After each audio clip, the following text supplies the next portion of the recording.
সম্মানিত সভাপতি, মঞ্চে উপস্থিত বিএনপির এবং আপনাদের প্রিয় বরেণ্য নেতৃবৃন্দ, কারো কথা আমি বললাম না। আজকে আমার অত্যন্ত আদরের ছোট ভাই অহিদ এখানে এই আয়োজনের ব্যবস্থা করেছেন এবং এর সঙ্গে আমার ব্যক্তিগত স্মৃতি যেটুকু এখন অনুষ্ঠানের উপস্থাপক বললেন তার সঙ্গে আরেকটি আছে।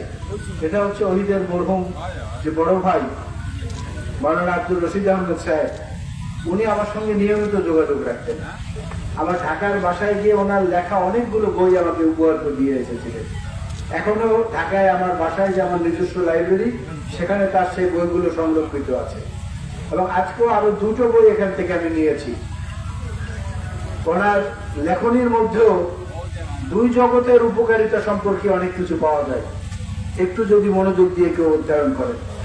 আর আজকের এই অনুষ্ঠানে যারা উপস্থিত হয়েছেন তাদের মধ্যে সেরা বক্তা হচ্ছে আজকে সর্বশেষ দিনে বক্তব্য দিয়ে গেলেন আমাদের জুনিয়র অফিস। ও যে বক্তব্য দিয়েছে এরপরে আর কোনো বক্তব্য থাকে না।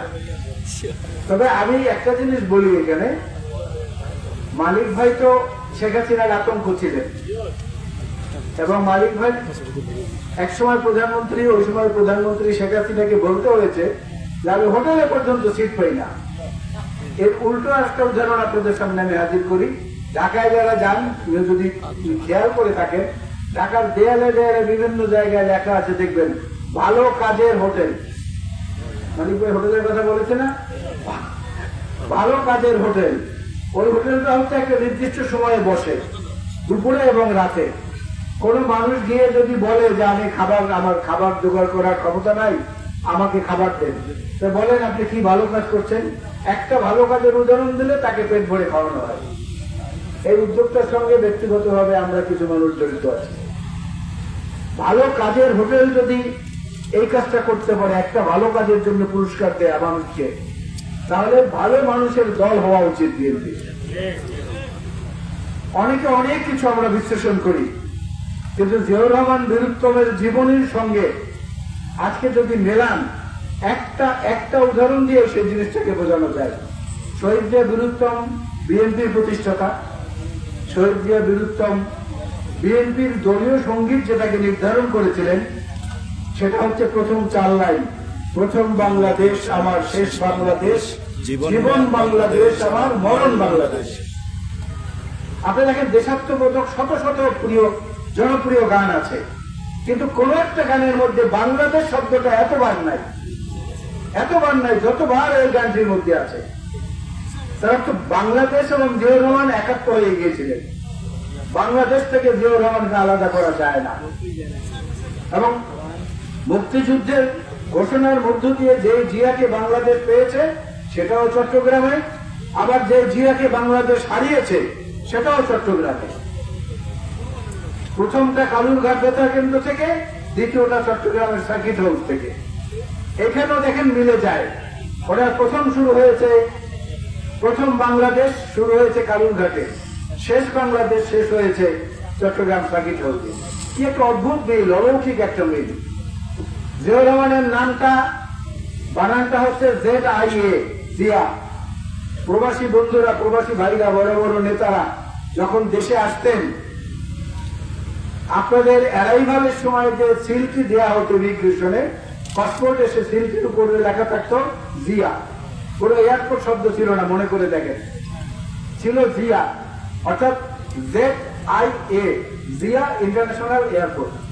এটাও দেখেন একটা অলৌকিক একটা ব্যাপার, কিভাবে তার নামটা স্থায়ী হয়ে গিয়েছিল। বাংলা ভাষায় কিছু শব্দ আছে যেগুলোকে উল্টো করে যদি আপনি লেখেন একই হবে। যেমন ধরেন কাকা তো কাকা, মামা তো মামা, সীমার মাসি, রমার কথা থাক মা, চাষের চা, এগুলোকে উল্টান সব একই অর্থ হবে। তো বাংলাদেশে একটা পরিপূর্ণ বর্গীদের দুঃশাসন সমাপ্ত হয়ে উল্টো ভাবে আবার এখন শুরু হয়েছে। সেই উল্টোটাকে পরিচ্ছন্ন রূপ যতটা দিতে পারবো অতটা আমাদের কৃতিত্ব।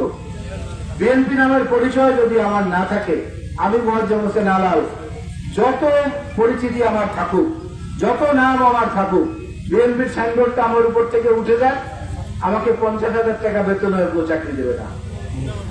এটা হলো খুব নিরেট এবং কঠিন বাস্তবতা। আর একটি কথা বলি, ইদানিংকালে একটা উপদ্রব শুরু হয়েছে। ৭১-এর মুক্তিযুদ্ধ আমরা যারা দেখেছি, রণাঙ্গনে যুদ্ধ করছেন, লড়াই করছেন অস্ত্র হাতে নিয়ে যারা, তারা ১৬ই ডিসেম্বরে অস্ত্র জমা দিয়ে অথবা জমা না দিয়ে যার যার কাজে ফেরত গেছেন।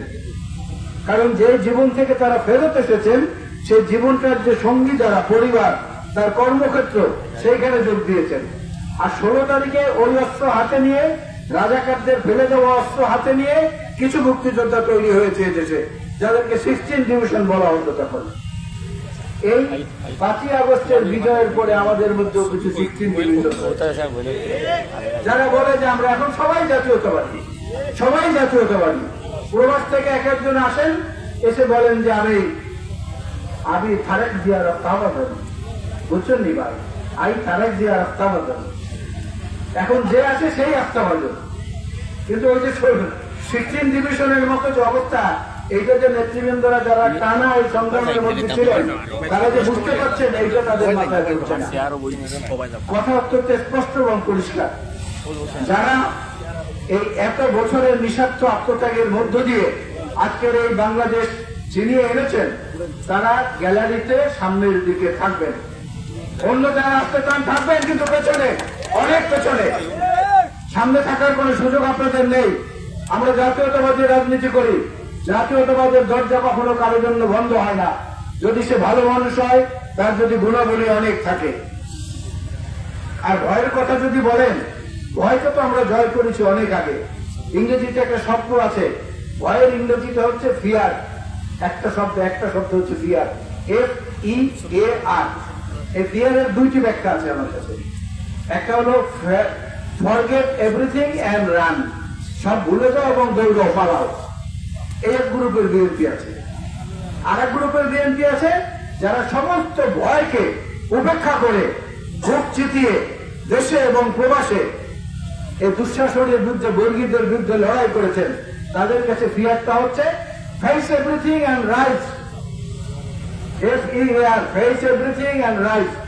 আমরা তো সেই দলের সৈনিক। তা আজকে এখানে নিজেদের মধ্যে বিভাজনের কোনো প্রশ্ন নেই। যারা নেতৃত্বে আছেন সবাই পরীক্ষিত। অনেকের নাম আমি এখানে বলতে পারিনি, বলিওনি, কারণ আপনারা প্রত্যেককে এখানে চেনেন, আর অনেকবার বলাও হয়েছে। দেশনেত্রী বেগম খালেদা জিয়া আজকে শুধুমাত্র বিএনপির নেত্রী না, তিনি গোটা বাংলাদেশের ভাবে স্বীকৃত একজন গণতন্ত্রের নেত্রী, একজন